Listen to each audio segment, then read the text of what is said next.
వెళ్ళిన తర్వాత పైకి రావటం కష్టం. ఇప్పుడు కారు షెడ్డుకు వెళ్ళింది, తిరిగి రావటం కష్టమే అని సీఎం రేవంత్ రెడ్డి పదే పదే అంటున్నారు. పరిస్థితి చూస్తే గులాబీ పార్టీకి ఎవరు మిగిలేలా కనిపించడం లేదని బీజేపీ నేతలు అంటున్నారు. కారు దిగుతున్న వారిని కాపాడుకుంటే చాలని, అప్పుడే కేసీఆర్ సత్తా ఏంటో తెలుస్తుందంటున్నారు. ఓవైపు తెలంగాణలో బీఆర్ఎస్ స్పేస్ను ఆక్రమించేందుకు బీజేపీ రెడీ అవుతోంది. రాష్ట్రాలు దాటి పార్టీని విస్తరించాలనుకుంటున్న కేసీఆర్కు ఇంట గెలవకపోవటం పెద్ద మైనస్గా మారిపోయింది. ఒకప్పుడు పార్టీలో ఎమ్మెల్యేలను చేర్చుకున్న కేసీఆర్ ఇప్పుడు పార్టీ మారుతున్న వారిని మాత్రం తీవ్ర స్థాయిలో తిడుతున్నారు. అదే విచిత్రం.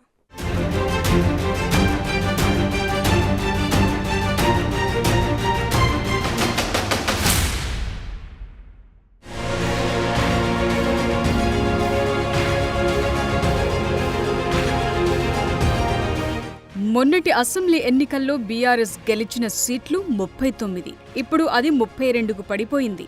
రేపో మాపో ఈ నెంబర్ మరింతగా తగ్గిపోయే సీన్ కూడా కనిపిస్తోంది. గులాబీ పార్టీ ఓడటంతో చాలా మంది నేతలు ఇనాక్టివ్ అయిపోయారు. ఫామ్ హౌస్ కు పిలిచినా వారు రావటం లేదు. అధికారంలో ఉన్నంత కాలం పార్టీని కేసీఆర్ పట్టించుకోలేదని, అందుకే ఈ పరిస్థితి వచ్చిందన్న టాక్ కూడా గులాబీ నేతల్లో వినిపిస్తోంది.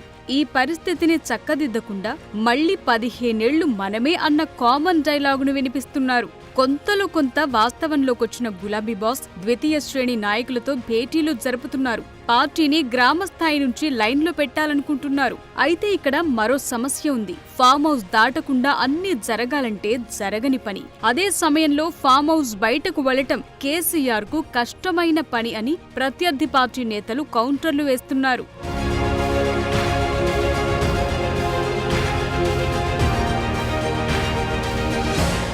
బీజేపీ మెదక్ ఎంపీ రఘునందన్ రావు ఓ ఇంట్రెస్టింగ్ కామెంట్ చేశారు. తెలంగాణ అసెంబ్లీ బడ్జెట్ సమావేశాలు మొదలయ్యే లోపే మరో 15 మంది బీఆర్ఎస్ ఎమ్మెల్యేలు పార్టీ మారుతారని చెప్పుకొచ్చారు. అక్కడితో ఆగలేదు. బీఆర్ఎస్ కు ఎమ్మెల్యేలను కాపాడుకోలేని పరిస్థితి వచ్చిందన్నారు. మరో 15 నెలల్లో అసలు గులాబీ పార్టీ ఉంటుందో ఉండదోనన్న డౌట్లు వ్యక్తం చేశారు. ఇంకొక 15 రోజులకి అసెంబ్లీ బడ్జెట్ సెషన్లు స్టార్ట్ అవుతాయి. అప్పటిదాకా ఇంకో 15 మంది పోకుండా కాపాడుకుంటే చంద్రశేఖరరావు చాలా గొప్పవాడు. అధికారంలో ఉన్నప్పుడు ఎమ్మెల్యేలు, మంత్రులు ఇంకెవరిని కలవకుండా మనుషులంటే బానిసలని, తనొక్కడే దైవాంశ సంభూతుడని, ప్రగతి భవన్ అదే ఇంకేదో అనుకొని ఎక్కువ ఊహించుకున్నాడు సార్ పాపం. ఇప్పుడు తప్పనిసరి పరిస్థితులలో ఎంపీటీసీలతోటి, సర్పంచులతోటి, ఆఖరికి గ్రామ కమిటీ అధ్యక్షులతోటి కూడా ఫోటో దిగి బిడ్డ నేనున్నా అని బతిలాడుకునేటువంటి దుస్థితికి తెచ్చుకున్నాడు చంద్రశేఖరరావు గారు. 15 సంవత్సరాలు మర్చిపోండి. ఇప్పుడు అధికారంలో లేకుండా ఇంకొక 15 నెలలు మీ టీఆర్ఎస్ఓ బీఆర్ఎస్ఓ అసలు ఉంటుందా? దానికి పేరు ఉంటుందా? ఊరు ఉంటుందా? మీ ఎమ్మెల్యేలు ఉంటారా? ఏం జరుగుతుంది అనేది ఒకసారి చంద్రశేఖరరావు గారు ఆలోచించుకోవాలి. మొన్నటికి మొన్న జగిత్యాల ఎమ్మెల్యే సంజయ్ పై కేసీఆర్, కేటీఆర్ ఇద్దరు అక్కసు వెళ్లగక్కారు. ఒక దశలో శభాష్ అన్న వారే ఇప్పుడు గడ్డిపోచ అని, హౌలా అని ఇలా అనరాని మాటలెన్నో అంటున్నారు. తాము కష్టపడితేనే గెలిచారంటున్నారు. అంతేగాని సంజయ్ కెపాసిటీ ఏమీ లేదంటున్నారు. గాలికి కొట్టుకపోయేటి గడ్డిపోచలు మాత్రమే. అట్లనే మీ ఎమ్మెల్యే ఒక గడ్డిపోచ లాంటి ఎమ్మెల్యే పోయింది తప్ప గడ్డపారల్ లాంటి నాయకులు, గట్టిగా ఉన్న నాయకులు మీరెవరు పోలే. ఇవాళ ఒక్క మాట మీరు యాద్ చేసుకోండి. ఇక్కడ గెలిచిన ఎమ్మెల్యే మొన్న మీరు చేస్తే ఎమ్మెల్యే అయింది. ఆయన ఎమ్మెల్యే మీరు చేస్తే అయింది తప్ప మిమ్మల్ని ఆయన తయారు చేయలే.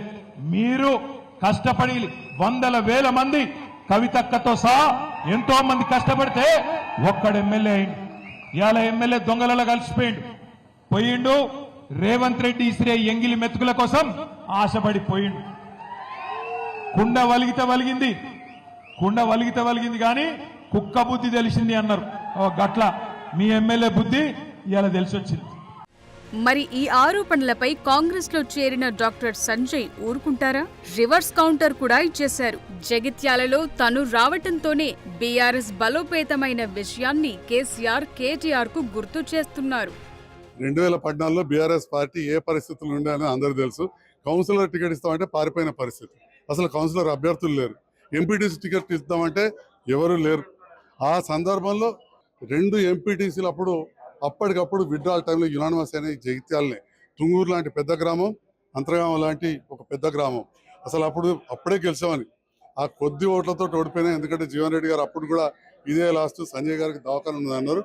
సో ఖచ్చితంగా నేను చెప్తున్నా, నేను వచ్చిన తర్వాతనే బలోపేతమైంది. అట్ ద సేమ్ టైం చెప్తున్నా నాకు కవితమ్మ గారి సహకారం కూడా ఉండే. మరో 15 ఏళ్లు మేమే ఉంటాం, మనదే రాజ్యం, గెలుపు మనదే ఇలాంటి డైలాగులు ఆపి ముందు ఎమ్మెల్యేలను కాపాడుకోవాలన్న కౌంటర్లు ప్రత్యర్థి పార్టీల నుంచి పడుతున్నాయి. నిజానికి పార్టీని ఫిరాయిస్తున్న వారిని కాదు అనాల్సింది, గతంలో తమరు చేసిందేంటన్న పాయింట్ను ప్రత్యర్థి పార్టీ నేతలు వినిపిస్తున్నారు. పార్టీ మారేవారే ఫిరంగులై పేలుతారని తాను చెప్పిన విషయాన్ని ఎంపీ రఘునందన్ రావు తాజాగా కేసీఆర్ కు గుర్తు చేశారు. అంటే కోల్పోతున్నటువంటి నాయకుల మీద పట్టు కోల్పోతున్నారు. రోజుకో ఎమ్మెల్యే పార్టీ మారుతున్నాడు, రోజుకో సీనియర్లు పార్టీ మారుతున్నారు. నేను ఎప్పుడో చాలా రోజుల క్రితం చెప్పిన 2013లో నేటి ఫిరాయింపుదారులే రేపు పిరంగులై పేలుతారు కేసీఆర్ జాగ్రత్త అని. ఇలా ఒక్కొక్క ఫిరాయింపుదారుడు మళ్ళీ ఒక్కొక్క పిరంగై పేలుతున్నాడు. సో అట్లాంటి బాధల నుంచి బయటపడడానికి ఏం చేయాలని అర్థం కాక ఇంకా 15 ఏళ్ళు నేనే ఉంటా అన్నాడు. ఉన్న 10 ఏళ్ళే ఉద్ధరించింది లేదు, ప్రజల్ని కలిసింది లేదు. మళ్ళీ నీకు అవకాశం ఎందుకు ఇస్తారు ప్రజలు? తెలంగాణ రాష్ట్ర సమితి ఎలియాస్ బీఆర్ఎస్ పార్టీకి ప్రజలు సిఆర్ఎస్ ఇచ్చిండ్రు, కంపల్సరీ రిటైర్మెంట్ స్కీమ్ ఇచ్చిర్రు. గౌరవనీయులు చంద్రశేఖరరావు గారిని ప్రశాంతంగా ఆలుగడ్డలు, బెండకాయలు, వంకాయలు వండించుకొని వ్యవసాయ క్షేత్రంలో ఆరోగ్యం కాపాడుకోమని ప్రజలు ఇచ్చినటువంటి తీర్పును, ప్రజాస్వామ్యాన్ని గౌరవించమని చంద్రశేఖరరావు గారికి ఈ సందర్భంగా హితవు పలకదలుచుకున్నాను. సో నీవు నేర్పిన విద్యయే నీరజాక్షి అన్నట్లుగా తెలంగాణ పాలిటిక్స్ లో ఎమ్మెల్యేల జంపింగ్స్ కొనసాగుతున్నాయి. వీటిని కాపాడుకోలేని కేసీఆర్ వచ్చే 15 ఏళ్లు బీఆర్ఎస్ దే అధికారమని చెప్పటమే పెద్ద జోకంటున్నాయి ప్రత్యర్థి పార్టీలు.